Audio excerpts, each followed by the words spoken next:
With me tonight, very, very special guest. We have the one, the only, Mr. David Howard Thornton, a.k.a. Art the Clown. Hey, how are you doing? Howard. How are you? I'm doing great, doing good. Can't complain too much. Surviving as best I can. Yeah, so with that being said, I know you guys were in production with Terrifier 2. Now, that had to kind of cease and desist for a while, I'm assuming. Yeah, we were in the middle of filming when we had to go into lockdown here in New York, so that kind of sucked. But the good thing was we were almost done anyway, so I think I have maybe like 4 or 5 more days left on set. So we're looking to hopefully start filming again in late June because we're already opening up parts of New York, like upstate New York where we're filming. So that's very positive looking for us because we were filming out in the middle of nowhere. We built our own little studio out in the middle of Amish country, so I think we're pretty safe out there from the virus. So. To say the least, I would think so. Yeah. Yeah. So what have you been doing during the quarantine to occupy your time? Oh God, just a bunch of video games, watching a lot of movies, and doing a few podcasts here or there. So it's like just entertaining myself as much as possible. Whatever you can do without getting into trouble. Yeah, exactly. I still manage to get in trouble though. That's the sad thing. Even by yourself, damn you. Oh, it's so sad. I'm like, oh man, what did I do now?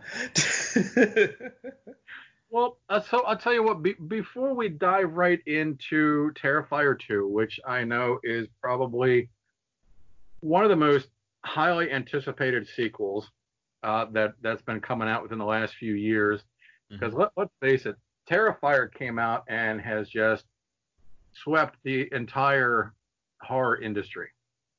Yeah, it's been nuts. And I gotta ask. All right, so you can go through and look at clown characters in the horror realm if you wanted. You've got Pennywise and of course Captain Spaulding and so forth. But even on top of that, you could even go as far as to say horror icons. You've got your Michael Myers, you've got your Freddy Kruegers and so forth. And how does it feel after one film to have, let's face it, you have that horror icon status now? That was very surprising. I mean, it usually takes, a few movies for like a character to be big like that. So it is. So yeah, we weren't expecting that at all. Congratulations with that, but it's really surprising, and I've got to admit, I enjoy the film. You honestly made that movie, though. Oh, thank you. The way you drove the character as Art, man, if they could have given an award for an actor that had no lines in a movie, it definitely would have gone to you. I mean, I'm sorry. I'm not trying to. I know that probably that didn't come out quite right, but no, I got you.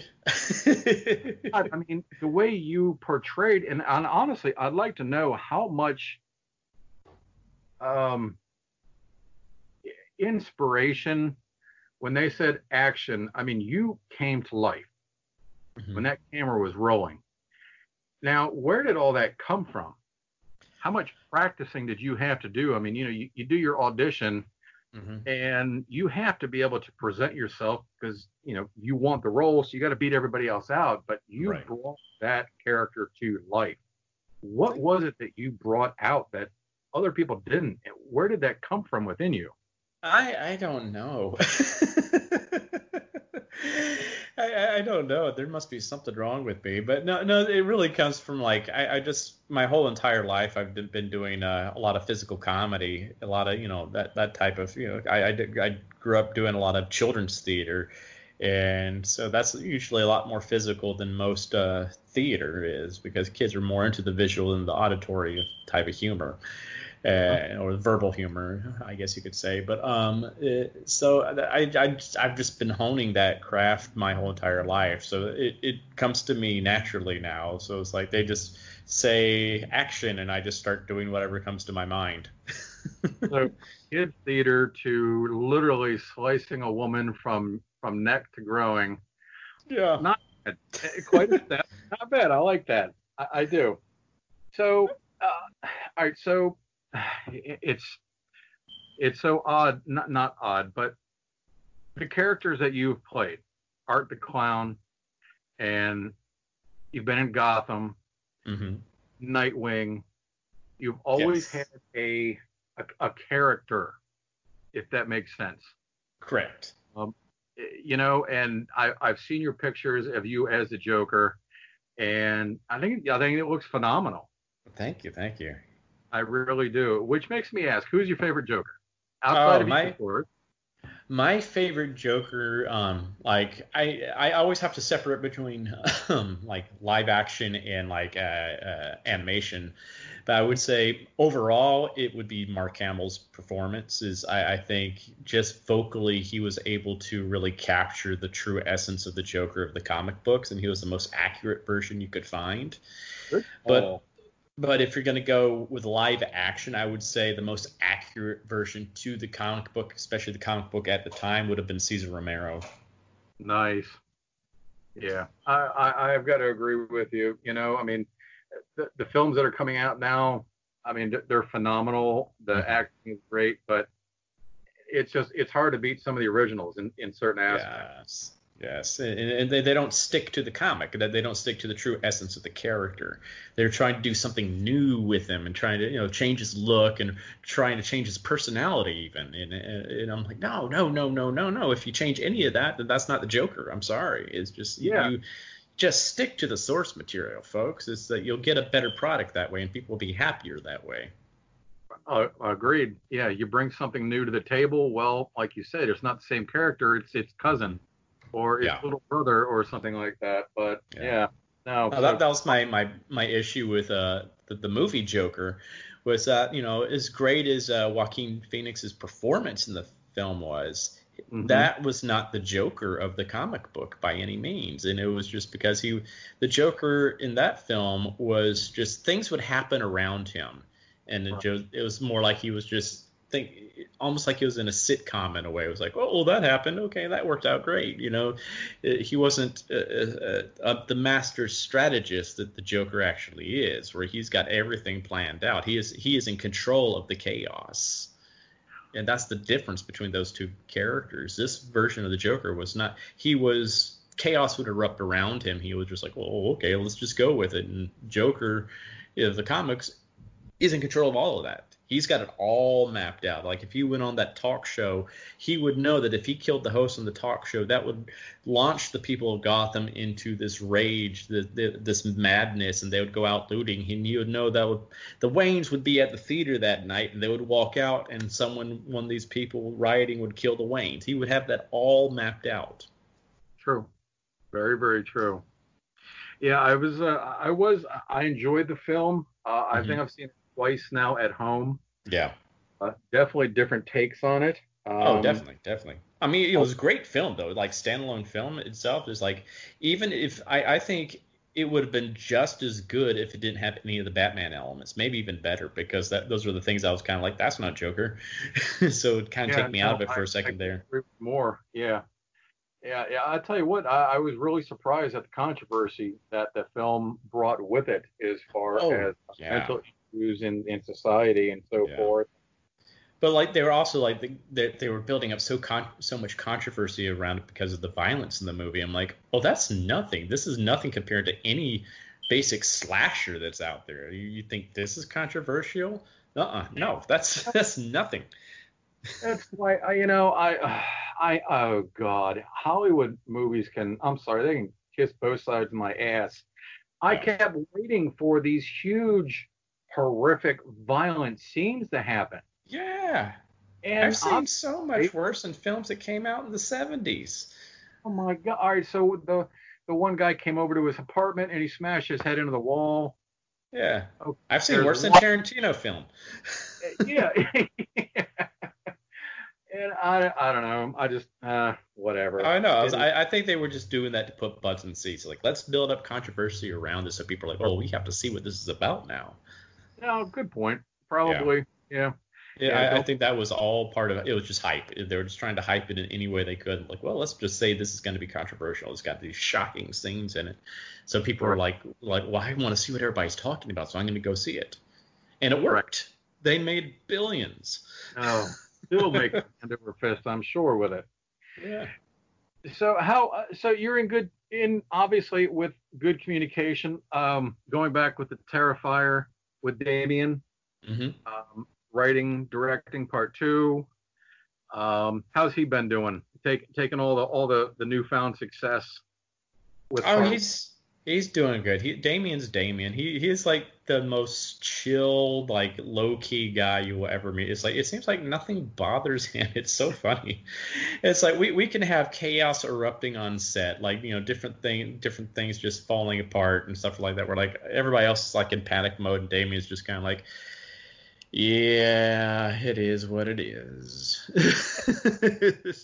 I don't know. I've never seen him lose it on set once. It's just like Oh, it's amazing. It's absolutely amazing because we've had setbacks. It happens on sets. Like we're trying to get everything done in one night and it's just not going to happen. We're like, crap, we got to come back another day to do this. And we're like, oh gosh, now we're tight on funding because of our budget and stuff like that. And he's like, mhm. well, we just got to come back another day and finish. That's just how it is. And the producers are like, what the no, we can't do this. Like, Phil, we got to do it. Yeah. Oh, that's good. I mean, hey, you know what? At least he's good to work with, as Yeah. opposed to being the opposite end of the spectrum, I Oh yeah, suppose. because I've dealt with those type of directors. Oh boy, it's just I love that's what I love about Damien is like I've had my moments where I've when it's like hour 17 and I'm just dead tired and they're like, hey, let's do this next scene. I'm like, are we doing another scene? It's like we got to be back on set in 5 hours. Right. And hey, speaking of being on set, so how long does it take you to get into costume, ready to be in front of the camera? Yeah, it takes me about 3 hours at least to get into all that, and that's when I get to be nice and pristine, clean art with before all the blood and the battle damage. So just like sometimes it takes even longer because we have to match up all the blood splatters and stuff like that to previous days of filming. So we have to Right, pull up, right. previous shots. Okay, where was this splatter? Where was this? So it can be an arduous process, but it's gotten to where it like kind of flies by pretty quickly now for me when I'm sitting in the chair. I don't know how that happens. It's funny how that goes. Like when back when I was waiting tables, it seemed like a shift would last forever. Now I'm sitting in the chair. I'm like, that's it already been 3 hours. Wow. Well, so with Terrifier, it seemed were nonstop with the conventions. Hmm. I see tons of people, and you've always got such a nice, big, happy face with everyone posting photos online and so forth. How has crowd response been for you? Oh, it's been fantastic. It's been so just amazing to see the response that we've gotten from people. And it's like and I saw such a difference in response before we released on Netflix and after Netflix because I think Netflix really just launched us out to the world because it just made us easier to access to so many people. So many Sure. people were able to discover and people are still discovering the film, which I think is amazing. But just like I mean, just seeing the response though, like the lines that we get at our table is blows my mind when I'm sitting next to Jason and Mike Myers, and I've got a line just as long as theirs. I'm like, what? It's like I'm just me. Those are legends. That's Yeah, that's what I mean. Comparing it after one film, yeah. and there you are with the with the same status. I think it's amazing. I almost feel like an imposter. It's like imposter syndrome sets in. I'm like, I don't deserve this kind of line. I'm like, this is Jason Voorhees over here. This is Kane Hodder, the man himself. Right. It's like, that's Bill Moseley over there. It's just like these guys have been around doing this for ages, and they've been playing so many iconic characters. Like, I'm just me. That brings up a good point. With those guys having been around the world a couple times, have any of them ran into you, said anything? Anything? Oh yeah, that's what, when I first started doing conventions, I was so afraid of, because I didn't know how they all would respond to me. I had this feeling they would just look down at me like, who does this kid think he is? Sure. It's like but no, it's been the total opposite. They've totally embraced me into the community, into the family, I guess you could say. They're just like, yeah, you're one of us now, man. It's just, and they're fans of the film as well. It's just like the day that Bill Moseley came over to me and asked me if he could buy a copy of the film and if I could autograph it for him, I'm like, dude, I'm giving this to you. This is my honor. I'm like, don't. I'm like, I'm amazed. Oh, it's just like, awesome. Yeah, I'm like, it's these guys are, they're, that's what I love about them. It's like they all play these horrible characters, these horrible, vile, evil characters on screen, and every single one of them is just the nicest person in real life. That's what's, it's so funny how that is, because you would think they would just be these jerks in real life, but like, no, they're just really good at playing that. But in real life, they're big teddy bears. No, I must admit that, I do know Kane is quite a sweetheart. That Kane's hilarious too. He cracks me up. Yeah, he runs with a fun group of people too, I'll tell you. Oh yeah. I love hanging out with him because he's one of those. He's so personable. He's like, he's not one of those celebrities at these conventions that goes and hides in his hotel room after he's off the floor. He's out there at the bar, sitting down with everybody, having drinks, and just holding court in a way, but in not in a pretentious way. He's just down there with everybody else having fun. And there are a lot of them that do that, and I love seeing that. It's just like they're very accepting of their fans, and want to spend that time with them because they realize it's the fans that got them where they are. The horror community is a tight knit group of individuals, and they definitely appreciate stuff like that. They really do. Yeah. That those that are there for their $40, $50, $100 autograph and picture, and then just dip right out and run out the door. Yeah, I got to meet them, but they came out and hung out at the bar later, and just super friendly. Those are the things you're going to remember. Yeah, have a good time with. That's what really makes an impression on me, is when you see that. It's just like, I like to see that. It speaks volume about that person's character. Well, we're definitely hoping for things to clear up here in the soon near future. That way, all these conventions can definitely open back up, and we can start resuming our normal horror ways of life. Mm-hmm. So with that being said, Terrifier 2, now you said you guys are pretty close to being finished with production. Correct. Very close. Are they still looking for a 2020 release, you think? I mean, that would be ideal. But because originally we were hoping for a fall release, so because it's set on Halloween, so we wanted to release around that time of year because it would be perfect. But that's the thing with this stupid pandemic. It's delayed everything. It's right, and we don't know because it's like after we film it and edit it, we have to find distribution, and that takes sometimes a few months to get all that squared away. So it's just like I was talking to Damien about it recently, and it's like it's like we would love for fall, but we're thinking realistically it won't happen this fall now because of this whole pandemic. But I mean, it'll happen at least. I'm thinking early 2021 if that's just how it's got to go, Sure. But that we're not the only ones in that boat now. Everybody in this industry is in that boat right now. Everybody. So it's not just us. It's unfortunate, but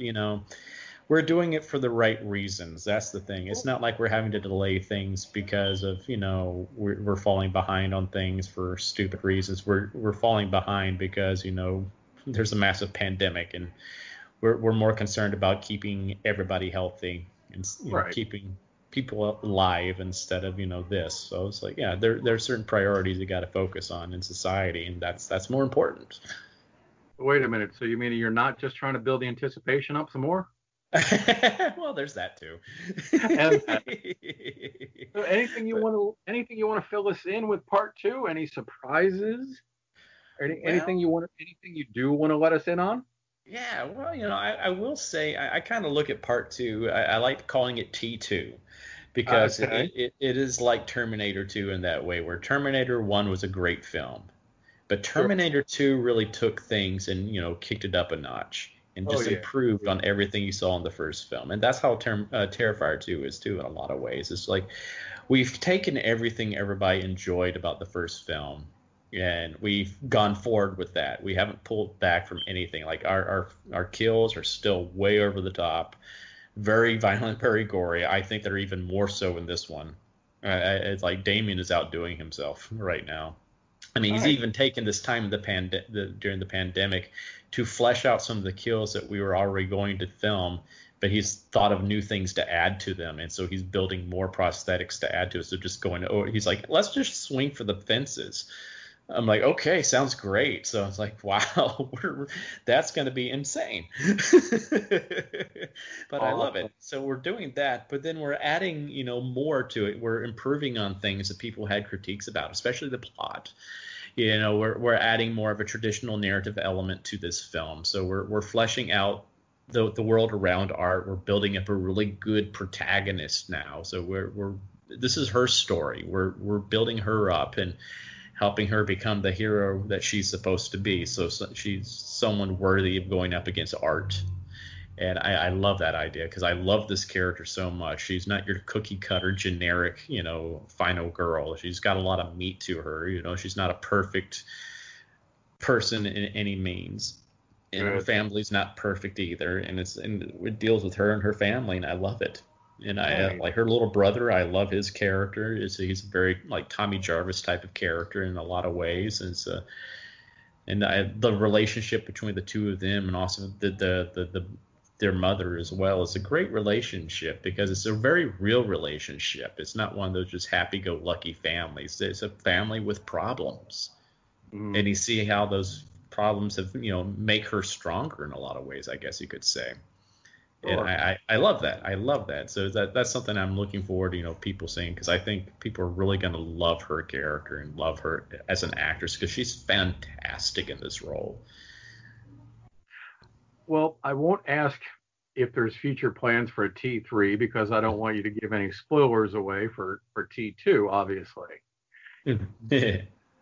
But after T2, do you have anything lined up down the road? Any future plans afterward?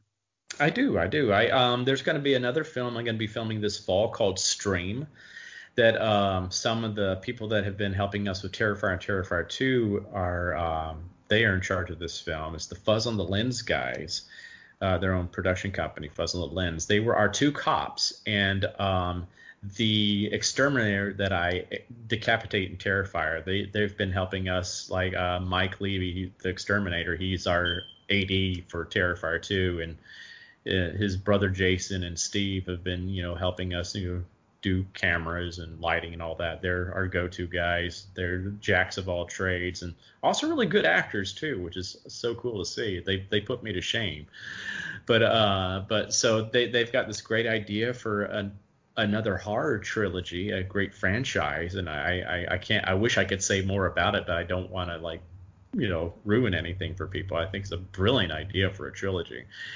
And they're looking to get a lot of people from the horror community involved in it as well, which I'm very excited about seeing as well. So the casting, some of the casting decisions they've made so far I'm excited about working with these people. So I'm like, yes. So I've got that. And then next year, I believe I'm going to be filming a horror Western called Spirit Reckoning, where I'm playing a cowboy that's brought back from the dead after he's murdered. He and his family are murdered by these outlaws, and he's hung and burned to death. And his face is burned off, so it's just a skull, and he's brought back from the dead from this Indian shaman, and so he's on a quest for revenge. So that's going to be a lot of fun. And they have like a few people already casting as well, like Lou Temple, who's going to be playing one of the main villains, and Sean Patrick Flannery is supposed to be playing my mentor slash best friend. So that's going to be really exciting to film. I love westerns.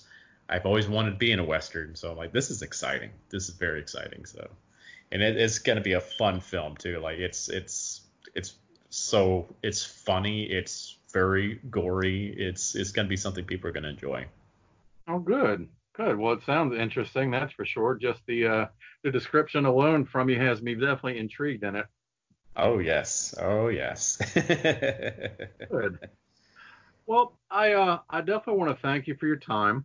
I know you and I have been going back and forth trying to schedule something for quite some time now. Mm-hmm. And between my technical difficulties and your availability, you've been, you've definitely been a busy man for the last couple of years. Yeah. Which, hey, I'm more than happy to hear you're busy than not. So that's always a good thing. I can't complain about that. But I want to thank you very much for your time this evening. No problem. I definitely want to wish you well in the future with everything and being safe with this pandemic. My last question to you is, what is your all-time favorite horror movie? Ooh, I don't have an all-time favorite, but I would say my top 5 would, in no particular order, would be original Texas Chainsaw Massacre, original Halloween, Exorcist, Omen, and Nightmare on Elm Street Part 3 Dream Warriors. Very nice. Okay. Yeah, all fun films. I like that a lot. All right. Well, with that being said, David Howard Thornton, thank you so much for your time, for joining us here on the Witching Hour this evening. Oh, you're very welcome. Thank you for having me. Anytime you want or have more you want to spill to us, please reach out to us. We'd be more than happy to have you back anytime. Oh, thank you very much. I look forward to it. We'll have to come back again and talk about Terrifier 2 once it comes out. Once it does, I will definitely be getting a hold of you. Sounds great. David, thank you so much. You take care, sir. You as well. Take care.